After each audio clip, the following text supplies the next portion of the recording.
உலகத்திலேயே மிகப்பெரிய ஏமாளி யாரு தெரியுமா? தன் உழைப்ப தானும் அனுபவிக்காம மத்தவங்களுக்கு கொடுக்காம பூட்டி வைக்கிறவன் தான். அந்த பூட்டு ஒரு நாள் உடையும் போது உங்க செல்வம் சிதறி போகும்.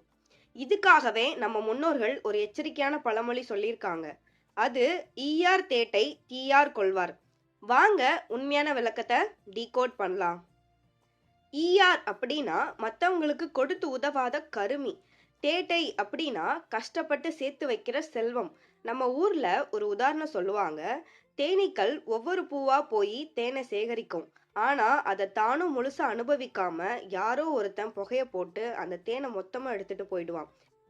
அதுபோல தான் ஒருத்தன் மத்தவங்களுக்கு ஒரு சிறு உதவியும் செய்யாம பேராசையோட சேர்க்கிற செல்வம் ஒரு நாள் அவங்கிட்ட இருந்து பறிக்கப்படும்.